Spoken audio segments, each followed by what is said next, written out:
So some common types of crisis, just to go through some definitions. So people may experience different types of crises throughout their lives. So most of us at some point will experience a situational crisis. So this is sort of an isolated incident that we don't see coming. For example, maybe we're under a lot of stress, we're trying to graduate from a school program while working and we've got kids and life's hard, and then we don't see it coming. Someone we love passes away. So we're already kind of maxed out in terms of our distress tolerance, just kind of getting through a highly stressful period in our lives. So maybe we're a little more vulnerable. And then this sudden loss occurs, and boom, we experience a crisis. There's also chronic crises. So when a person goes in and out of crisis, so I was referring to this a bit, for instance, when someone has a trauma history, they may be more vulnerable to experiencing chronic crises when they're triggered.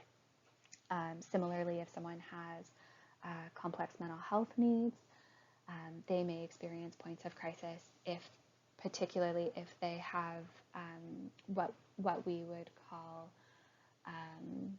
oh goodness, what is the word? What we would call basically like a mental health challenge that ebbs and flows. So not all mental health challenges are consistent and steady. Many are episodic. That is the word. So for instance, if someone had bipolar, they experience manic episodes, or they experience episodes of severe depression where they may have periods in between where their functioning is relatively unaffected or where they're coping very well.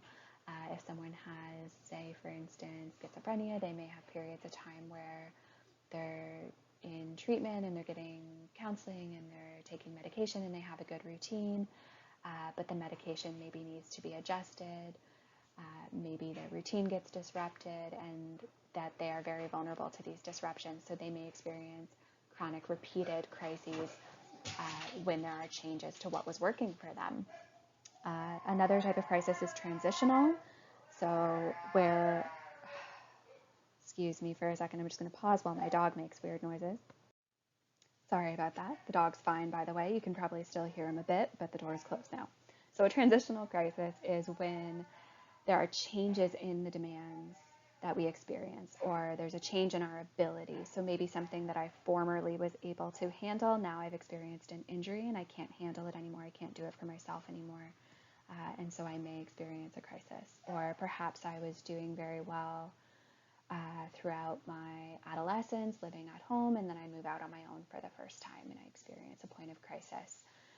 So these are changes in demands. So how much of the responsibility I have to take on, as well as changes perhaps in my ability.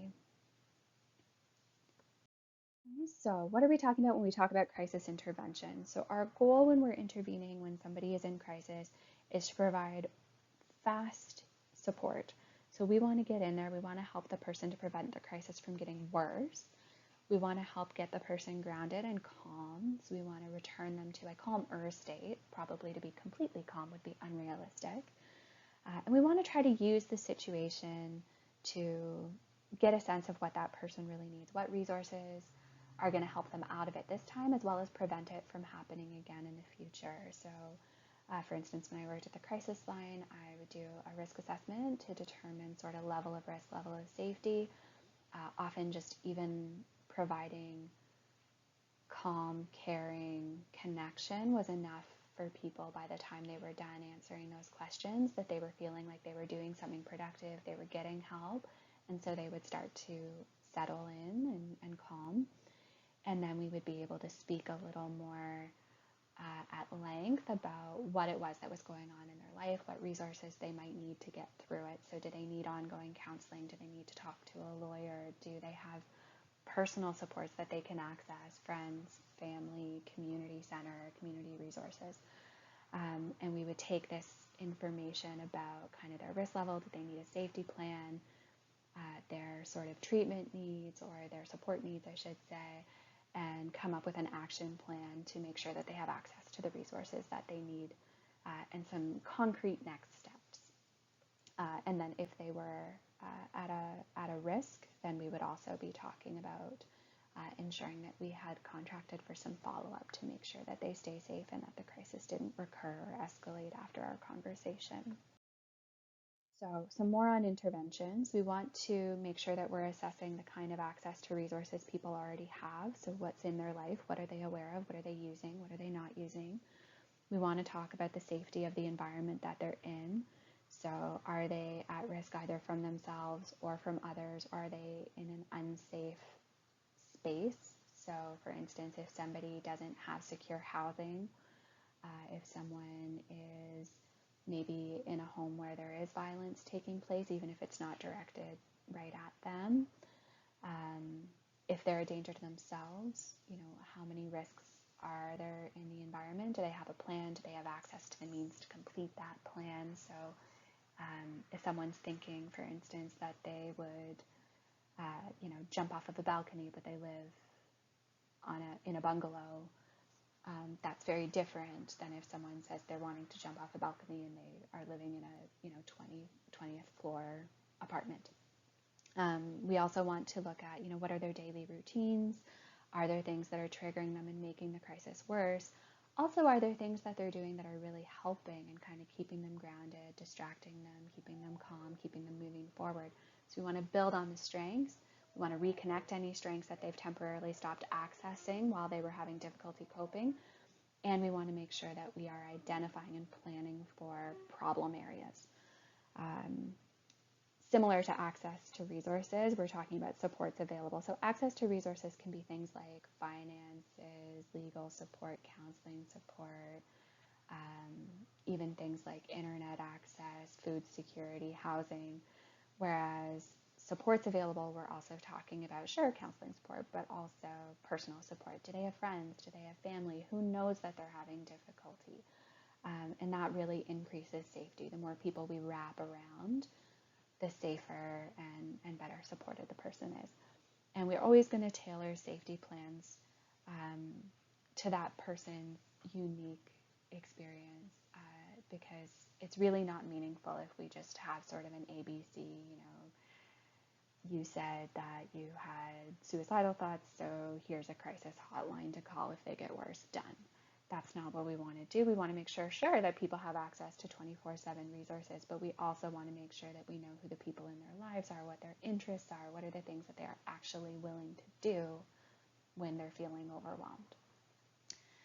So that really speaks to the importance of doing a good assessment and ensuring that you form a good connection, that that person's actually going to give you this kind of information, even though this might be the first and sometimes the only time that you're speaking with them. And truthfully, having done this work, I can tell you it may sound surprising if you haven't done this before. People are reaching out when they're in crisis and they don't want to be feeling the way that they're feeling. And so as was mentioned on an earlier slide, this is actually a great opportunity for connection and growth because people want it.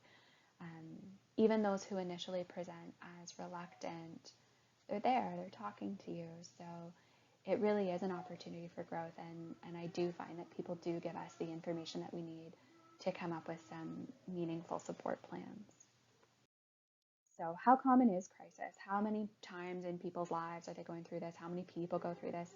I mean, the short answer is that crisis is very common, and we're going to have a little discussion board about this. So think about some examples of crises that people might experience in their lives, whether that is after a loss, maybe after a negative experience, after being harmed, after an accident, perhaps a health crisis, a financial crisis. There are so many different life experiences that people might go through that can overwhelm their ability to cope and result in a period of crisis, regardless of severity, right? Not all crises lead to suicidal ideation, but they do lead to a breakdown in our ability to cope. So for anyone who has ever gone through something where maybe they just had days where they could barely get out of bed because they just didn't know what to do, that's what this can look like as well. So I want you to try to, we're going to practice that empathy. We're going to try to connect with something in ourselves safely and without oversharing with each other, but something in ourselves that can kind of recognize different types of crises, what they might feel like, and relate. So think about whether, like, what you can relate to. Um, and just remember that this is very normal. As I said, crisis is extremely common. Obviously, the severity will be very different for different people, but we've all experienced things in our lives that have overwhelmed us at some point, whether it was a car accident, a divorce, or a breakup. Um, it's impossible to move through life without some of these experiences, without ever feeling overwhelmed. And maybe you didn't need professional support. Maybe your friends got you through it. Maybe you got you through it. You just needed time.